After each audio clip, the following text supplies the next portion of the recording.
Putting it mildly, you have the most sophisticated, well-informed, and influential and well-financed investors on the planet rushing to accumulate gold and sell dollars. Hello, this is Maurice Jackson. Before we begin today's interview, I'd like to remind our listening audience that I'm a licensed broker to sell precious metals through Miles Franklin, where we have unlimited options to expand your precious metals portfolio. Stay tuned to the end of our interview for contact details, and I look forward to the opportunity to speak with you. Welcome to Proven and Probable, where we deliver mining insights and bullion sales in the form of physical delivery, offshore depositories, and private blockchain distributed ledger technology.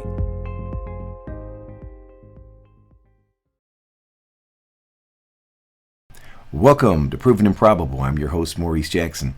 Joining us for a conversation is Andy Schectman, the president of Miles Franklin Precious Metals Investments. Mr. Schectman, how are you today, sir?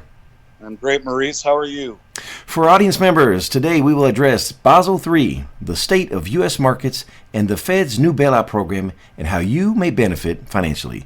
Andy, you're a big thinker, and I would say years ahead of most people in the space in your ability to critically and analytically think and cipher through the noise, which is why we're delighted to have you on the program today.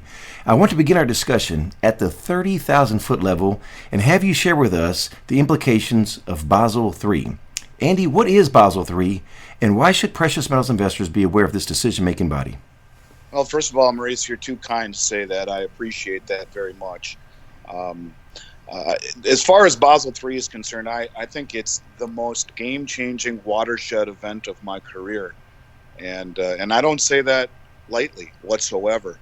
Let me explain. So prior to April 1st of this year, 2019, gold was considered a Tier 3 asset.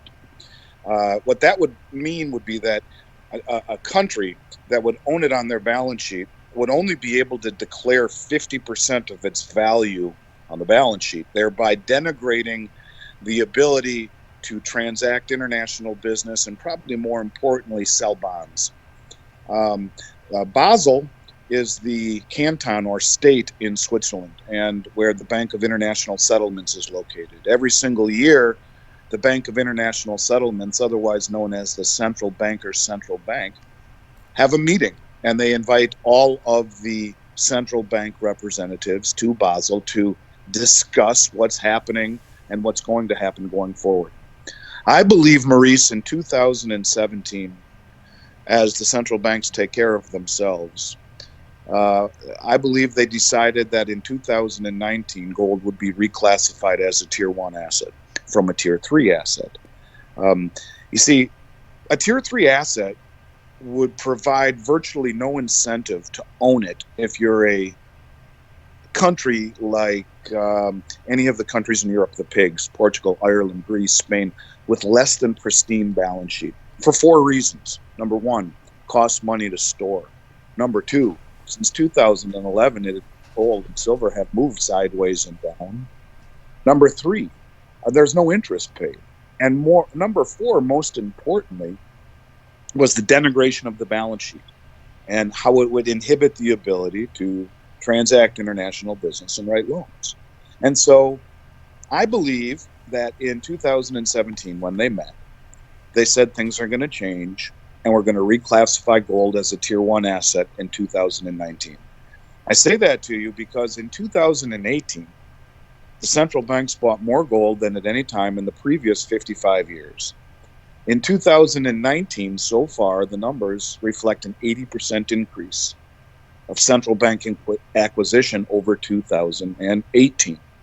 Putting it mildly, you have the most sophisticated, well-informed, and influential and well-financed investors on the planet rushing to accumulate gold and sell dollars. The only other Tier 1 asset prior to this year were U.S. Treasuries and dollars. And so what you would have would be an incentive by the world's central banks, evidenced by their selling of gold for many years, to shed gold and to accumulate dollars and treasuries. That Tier 1 asset status would make it easier to transact business and do loans, would not incur a storage cost, paid a rate of return in terms of interest, And, the groundswell to sell gold was substantial for many, many years by the world's central banks. And it was a tide that people were buying gold were fighting the central banks for many years. And now all of a sudden, they have an incentive, if you will, to de-dollarize. You don't have to look any further than a country like Russia, who is shedding all of their U.S. treasuries and bought more gold than any country on the planet last year. But even take it a step further and look at the things that are happening on the periphery. You have the Chinese with the Chinese petro yuan bond. They're buying oil from Gulf states and natural gas from Russia, paying in a bond denominated in yuan that is immediately convertible into gold on the Shanghai Gold Exchange. That's why the Shanghai Gold Exchange delivered almost 80 times more gold than the COMEX did the last 2 years. So you have countries that are setting up unilateral trade deals, that are usurping the petrodollar, that are reclassifying gold as a tier one asset to challenge the dollar, or excuse me, the treasury as the only tier one status. You have the BRICS nations setting up a system very similar to that of the SWIFT system, with many of the European countries now, much to the dismay of the West, signing on to that system. Basically what you have, I believe, Maurice, is the beginnings of the end for the US dollar in terms of its singular world reserve status. You have JP Morgan Private Bank. They are the division of JP Morgan. They're division that works with the wealthiest of the wealthy in the world, the centimillionaires and the billionaires, who created quite a stir not too long ago by sending out a letter to all of their clients saying, we want you to divest of dollars into foreign currencies and precious metals, as we believe the dollar will be challenged for singular world reserve status in the near future. All the pieces are being put in place. And the final piece of the puzzle, Maurice, is the tier one asset change of gold from a tier three status by the Bank of International Settlements here. And that went into effect April 1st. So as far as I'm concerned, you'll never see $1,000 gold ever again. And the floor is in on it. And all of the movements that we're seeing right now is posturing, allowing the big money to reposition. They don't want to let it go up too fast to gain too much attention, to be crowded out of their own trade. So the manipulation is real. The question is, why is it being manipulated? And it's being manipulated for things like Basel III, so the most sophisticated players on the planet can reposition. And I find it disturbing, alarming, and grotesque that the entities that we call news services don't tell us about things like Basel III, things that we should be knowing. And there are others that we'll talk about later on in this interview, but Basel III being at the top of the list. Maurice, I think the reclassification of gold from a tier 3 asset to a tier 1 asset is the most significant event in my career. Bottom line is you have a incentive and a vehicle to de-dollarize for the first time ever. And that is what's happening. And I think the central banks realize that the U.S. is at the end of its rope, a country that's, $120 trillion in debt, and the mismanagement of the world reserve currency has aggravated much of the world. And I think it's time, they feel, for an alternative. And I think that's where we're heading. Andy, I think you've opened up a lot of eyes here, moving from a tier 3 to a tier 1 status. Now, based on this action here, what prudent actions are your clients taking right now regarding this? Not enough, to be honest with you. Not enough. Gold's up, 15, 18% this year. That's all as a result of central bank acquisition. Mm-hmm. Our business, Maurice, is actually quite good in terms of overall volume. We'll do north of 200 million plus in sales. We're doing just fine. We're actually having one of our bigger years. But the thing of it is that in 2011, when gold was approaching $2,000 and silver $50, we were getting 200 orders a day. And now in 2019, with gold doing very well, outperforming the stock market, in terms of total return. We're getting 10% of that volume, but the order size will do more volume in terms of total sales this year in 2019, close to 300 million, than we did in 2011 when gold was at its peak. So the bottom line is it's here again emblematic of more institutional accredited investors making larger purchases. But the average Joe on the street is not, they don't believe it to be true yet. And they still believe, as do most people in this country, that the road to retirement is only paved firmly with mutual funds and stock certificates. And so, part of me understands that. And it's hard to get behind a market that has been manipulated for so many years, where you take, one step forward and two steps back for so long, it becomes difficult. But nonetheless, when you see a sea change like this, where you're no longer fighting, the largest investors on the planet, the central banks. In fact, they're now joining the same side of the ledger. I guess all you just need to have are some strong fingertips to hang on and trust your conviction and your belief structure. And I think you'll be rewarded. You see, Rick Rule often says something to the extent of the world deals in rhetoric and he deals in arithmetic. And rhetoric is just that, rhetoric. And arithmetic always, in the end, finds a way to express itself. And I think this is a good example.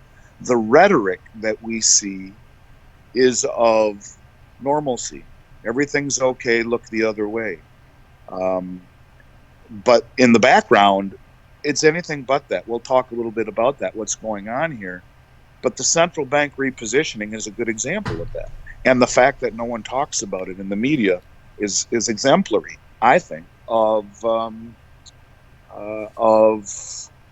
this phenomenon where you have to almost trust your gut and have strong fingertips and hang on, because I think we haven't seen anything yet, and the arithmetic will bear that out. But the rhetoric will make it tough to trust your gut. Sometimes you just have to hope your intuition is correct and hang on tight, because it's going to be bumpy. This is a high-stakes game, that's for sure. You were alluding to the media and the psychological effects that they can have on investors. I noticed recently on a mainstream media site regarding investing, they were talking about exactly what you were referring to. The strong hands are hoarding, the word was hoarding, gold. And I always chuckle when I see that, because when they purchase those 401ks and those mutual funds, they're not hoarding, are they? To them, it's funny. They take away the word hoarding. Yeah, it's a play on words. Yeah, absolutely, and those subtle play on words, Maurice, are very significant. And that denotes the prepper and the doomer and gloomer, and it has a negative connotation. And most of the mainstream analysis of gold will typically come with some sort of a backhanded compliment, even in a positive spin, and that's a good example. Now let's bring this conversation down to the 10,000-foot level and discuss U.S. markets and the Fed. Beginning with U.S. markets, what has your attention and why?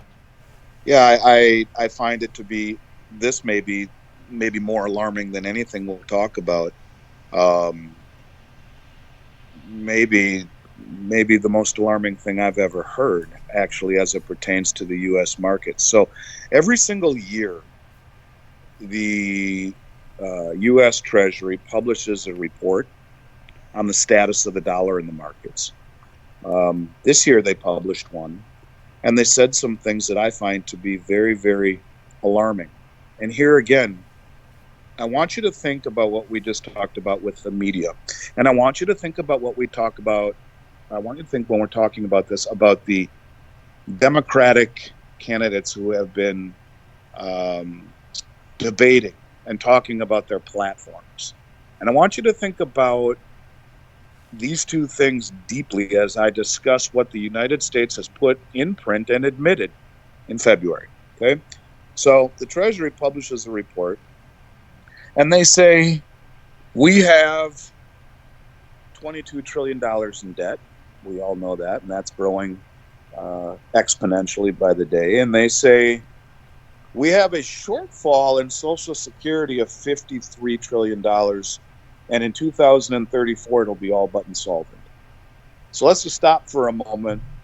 Just between the national debt and Social Security, my math says that's $75 trillion in the hole.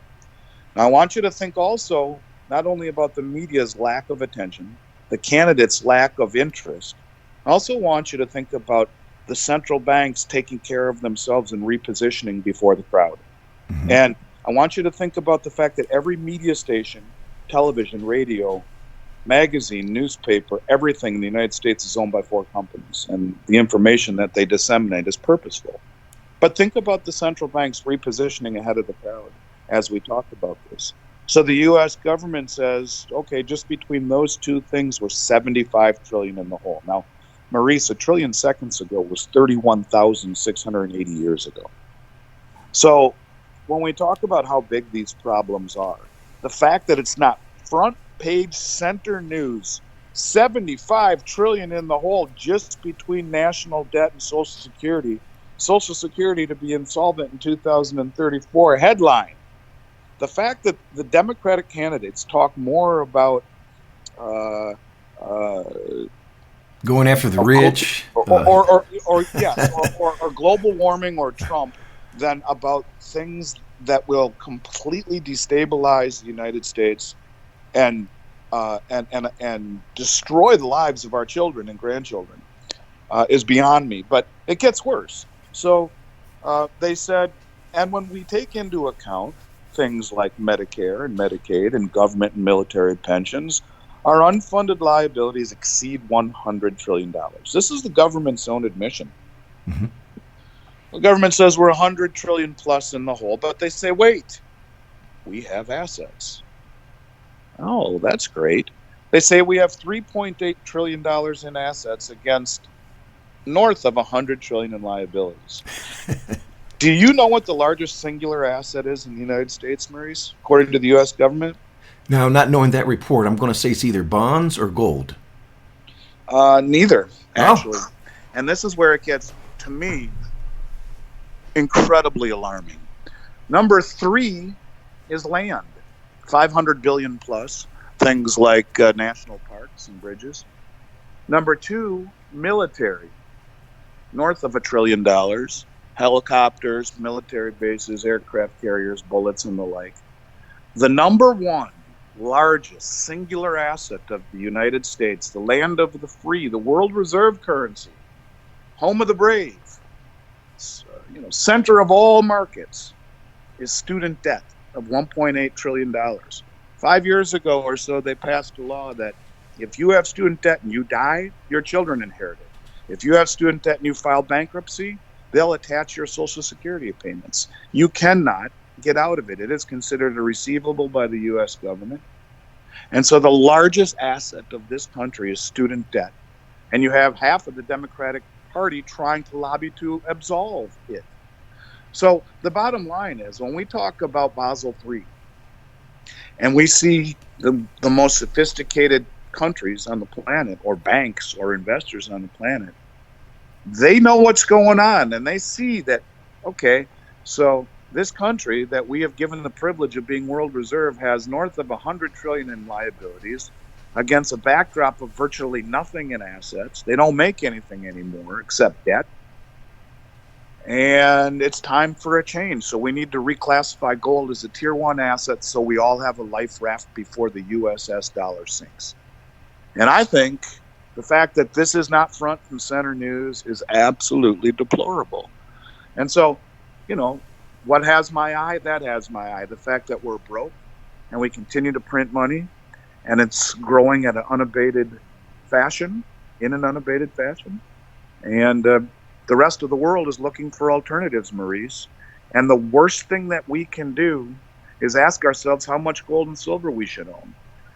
The better question is, how much of your life do you want tied up in a currency that is north of $100 trillion in the hole, that has nothing in the way of assets, And when the rest of the world is quietly setting the stage, both in the way oil is traded, the way transactions are routed, like the SWIFT system, and now in the reclassification as a tier one asset, the rest of the world is looking for alternatives to the dollar because of these things. And the question that we should be asking ourselves is, how much of our wealth do we want tied up in a currency that appears to be in this much trouble? And then work backwards from there. Andy, we're not here to provide financial advice, but you have relationships with some of the world's financial elite. Can you share with us how much of an allocation towards gold and silver they feel comfortable with? Yeah, well, I mean, I spent 3 summers in Zurich in the 90s learning our business. Our business, when we started, it was heavily wrapped up in Swiss investments. And I haven't met a Swiss banker in my career that wouldn't tell you in the very best of times, 10% of your assets should be in gold. But let me explain something to you, and maybe your listeners can think for themselves and look at this a little bit differently. Most of your listeners, and yourself too, will probably know who Morningstar is. You know who Morningstar is, Maurice? Yes, sir. The Morningstar report. Grading service. Yes. That's right. So Morningstar has a company that they purchased out of Chicago called Ibbotson. And Ibbotson is a service very similar to Morningstar before they were purchased by Morningstar. Now Morningstar owns them. But they're a research service. And basically they were tasked with finding alternatives to the stock market. Now, before you were born, Maurice, it used to be stocks were risk on and bonds were risk off. And they would say that because bonds would pay a fair rate of return, 4, 5, 6, 7%. So when you're working, you take your money risk on and put it into the risk on category. Stocks earn a return. If it's volatile, it's okay because you're young and working. And as you get older, you take a portion of that risk on money, and as we get older, move it into the risk off category, into bonds, paying a fair rate of return. And then you retire safely, comfortably, at 7% interest on a couple $1 million over time. You're making nice money. You're making $150,000 a year in insurance, and you're fine, right? I mean, in interest, you're fine. So now, with interest rates at the lowest level in human civilization, and really when we talk about manipulation, it's been interest rate manipulation more than anything that has skewed all the markets, because the interest rate manipulation has created this illusion of prosperity in our 401ks and in our home values. But anyways, so what Ibbotson basically said was, because of the interest rate manipulation, because interest rates are so low, the inverse correlation between stocks and bonds is gone. And that they are now positively correlated, because if interest rates rise, if we wake up one morning, heaven forbid, to see OPEC say, you know what, we've struck a deal with Russia and China. They're going to protect us as well.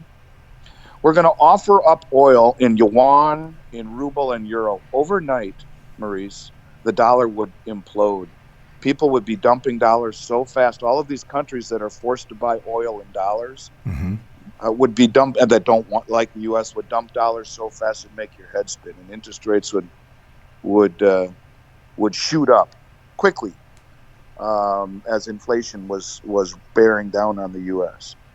If interest rates rise, it is the perfect storm to kill all of the financial markets in the United States, because stock market is overvalued by every single metric you can think of. Every single metric. It is at its all-time high, at the lowest interest rates in the history of human civilization. And the bond market, which went from 7% in the 90s down to, down to the 80s, late 80s, 90s, down to, or even in the 90s, down to where we are now at 2%.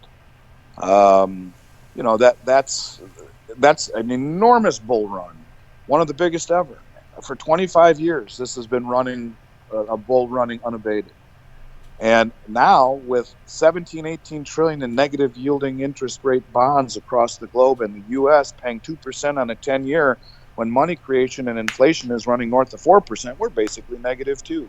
But if interest rates rise, it absolutely kills the stock market, because who would buy stocks at their highest level ever by every metric when you can buy treasuries paying a fair rate of return without risk? It kills the bond market, the mother of all bubbles. As if you're loaded, if you're a corporation with $1 billion, where do you put your money? You go into government treasuries, because nowhere else will protect it. And even if you're a huge corporation in Europe with billions of dollars, where do you put your money? You go into treasury, or into those government treasuries paying 99.5%. So you're happy to lose 0.5% and be guaranteed the majority of your money. And so all of this big money and all this money creation and easy money that we've seen over the years, and the money that's being pumped into the system by the Fed, has gone into financial assets like bonds and stocks, creating these inequities. Bottom line is, Ibbotson came out and said the only asset class on the planet that is inversely correlated to the U.S. stock market are precious metals. But now you have the most mainstream reporting service on the planet saying, if you want protection from a falling stock market, you have to own precious metals, because there is nothing else inversely correlated. And so you put it all together, you have stocks and bond protection by buying precious metals, and you have currency protection by buying precious metals. At least that's what we're hoping for. And so I think the question is not how much should you own, but rather what exposure do you want to the dollar, and then work backwards from there. I think anything under 20-25% of investable assets is foolhardy right now. I'm so delighted that you're here, because you're sharing with us so many insights that we don't hear on the financial news networks, that we don't receive from financial planners, because I see a correlation. I get a lot of phone calls in reference to the same question: how much allocation should I have in precious metals? And then they always ask me, why is it my financial advisor doesn't ever share that with me? Why don't I ever hear it on these financial news networks? And I'm like, the data's there. It's just the information where you're receiving it from may not be willing to share it with you, because they don't benefit from it. And it's truly disheartening, because they should be in it for the best interest of everyone.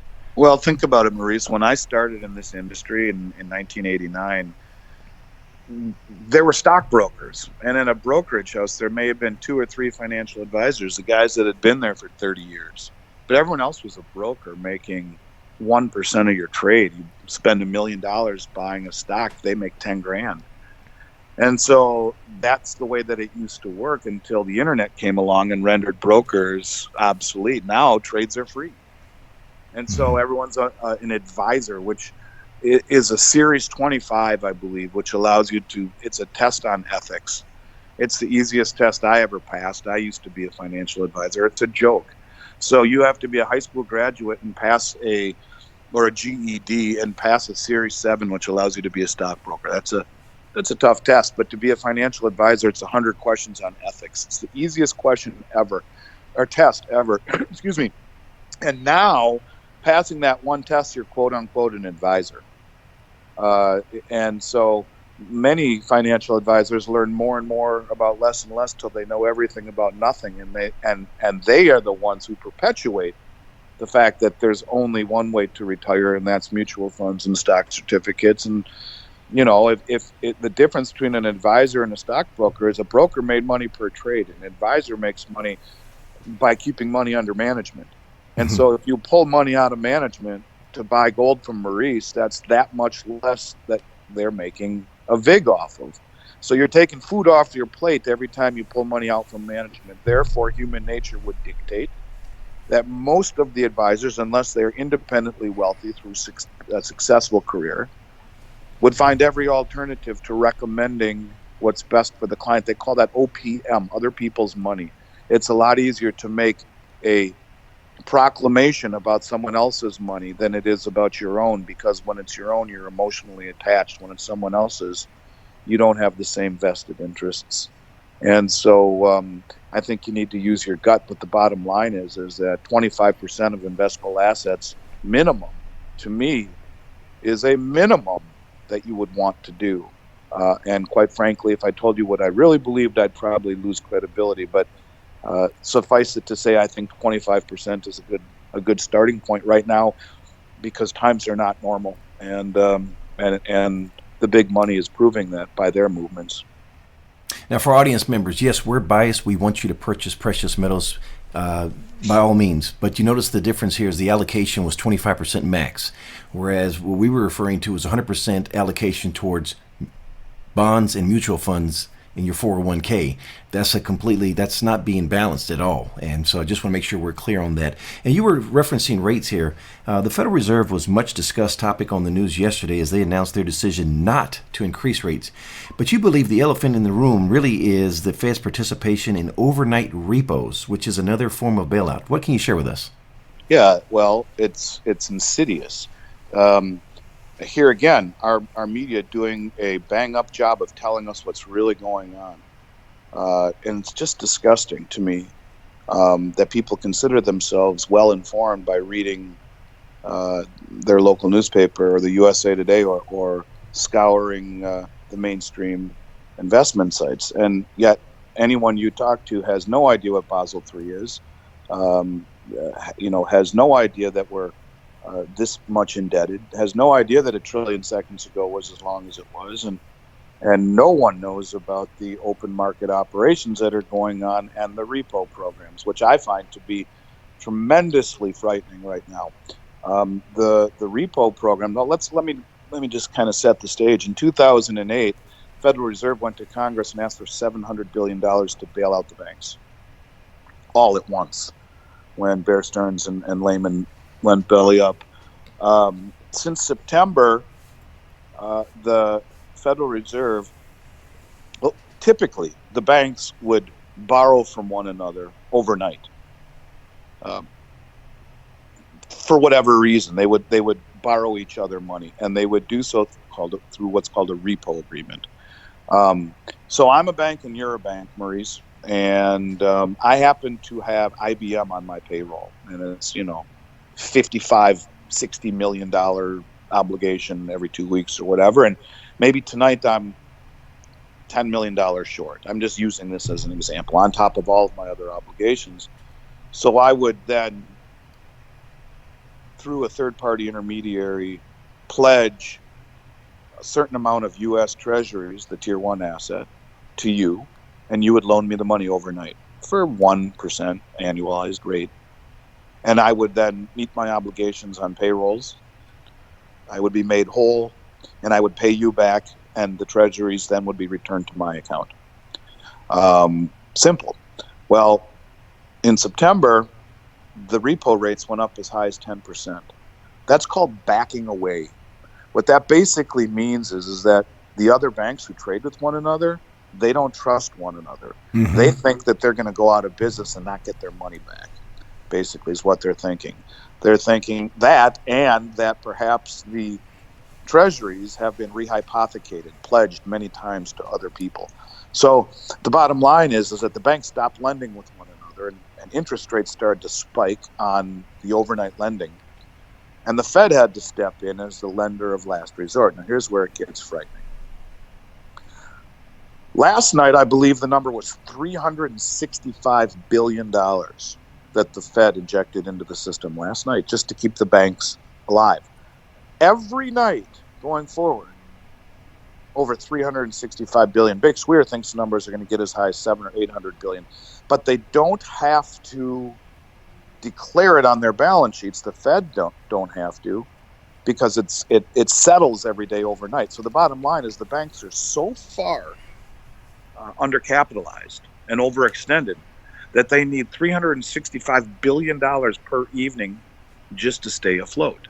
Every single evening since September, this has been going on and increasing.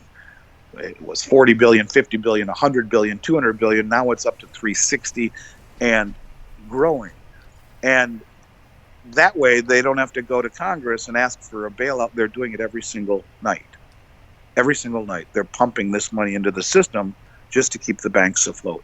Does that sound like a place you want to keep your life savings, in a system where the Federal Reserve has to quietly, not And no one's talking about the fact that these loans are oversubscribed. That the banks, there are more banks trying to borrow money overnight from the Federal Reserve than the Fed is willing to lend.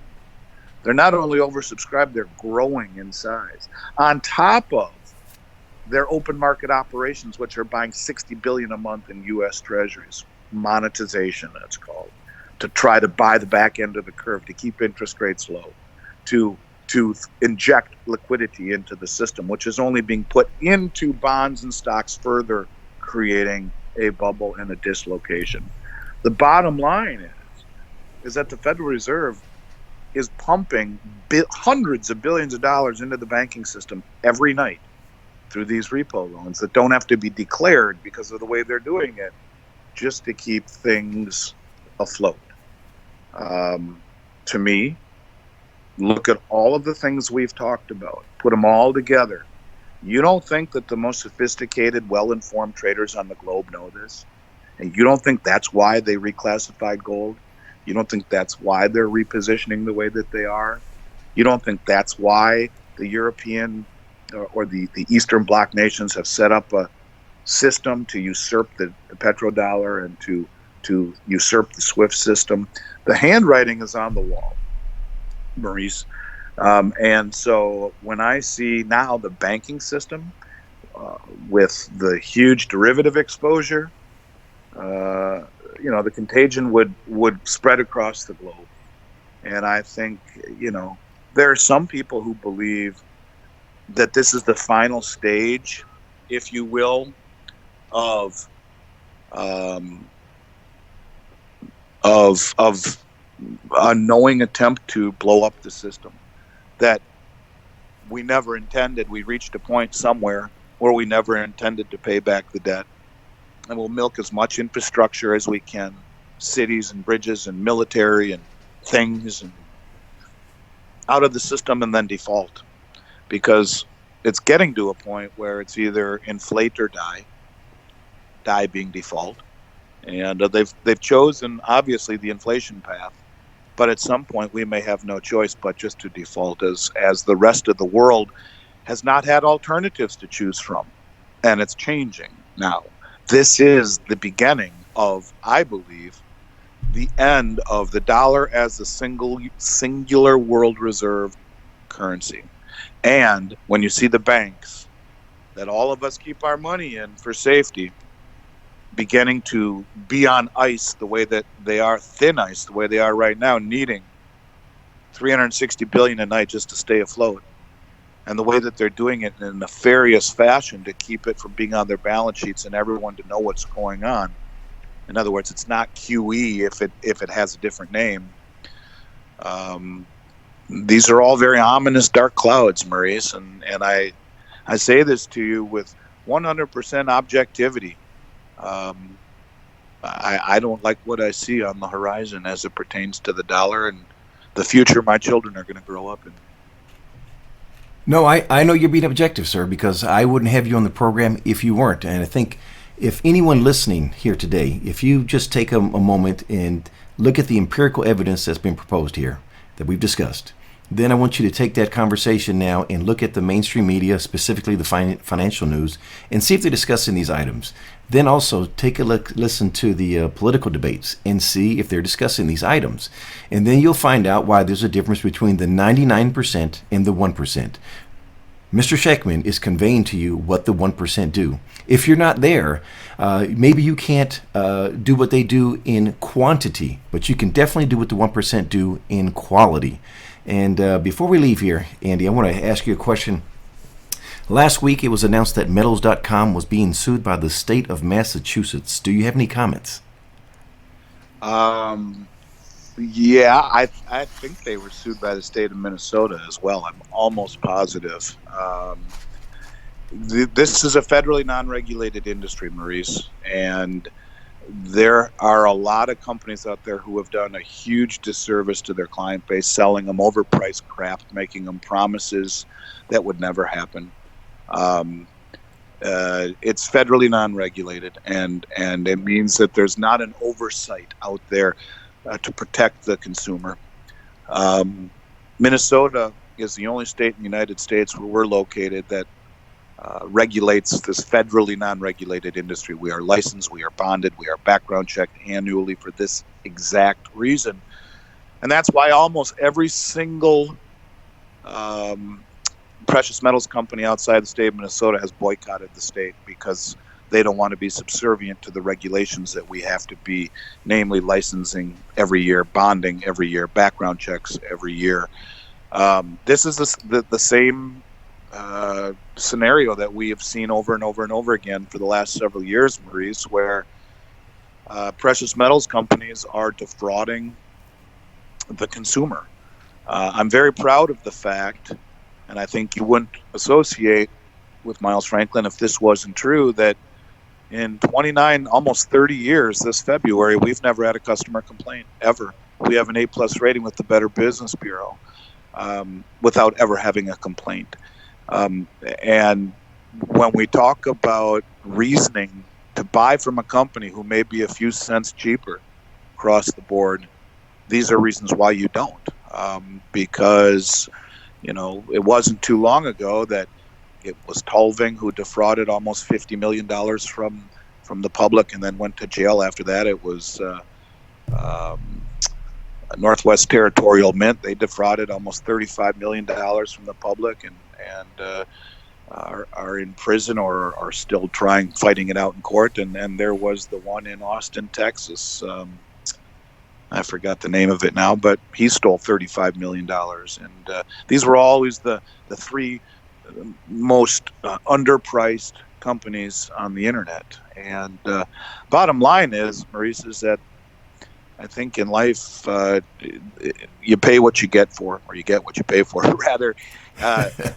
And there's something to be said for working with a company with a great reputation like ours, and with a gentleman like yourself with a stellar reputation. You get what you pay for, and part of that is accountability. And it doesn't surprise me that Metals.com was sued, and there'll be many more like it. And that's why we would recommend that you call Miles Franklin, call Maurice, because reputation is really, really important when it matters, and you never realize how important reputation is until you get screwed, and then all of a sudden you realize that being penny wise and pound foolish is never a good idea. Andy, please share the website address for someone that's interested in becoming a client of Miles Franklin. I believe it's milesfranklin.com, and in your case, ProvenAndProbable.com. But we also would more than welcome phone calls at 800-822-8080.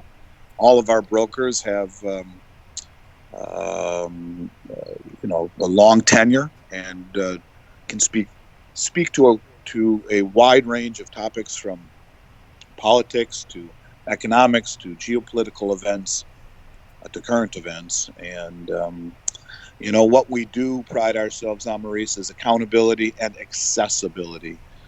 We're accessible. I am always accessible by cell phone to my clients 7 days a week. And it's something I pride myself on. In a world that is very homogenous, we like to hang our hat on our reputation, our accountability, and our accessibility.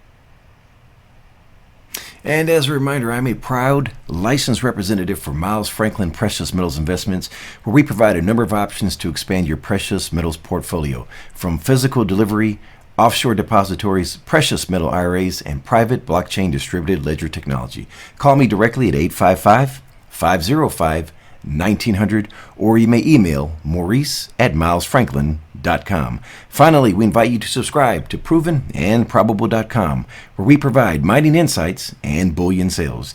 Andy Schectman, thank you for joining us today on Proven and Probable.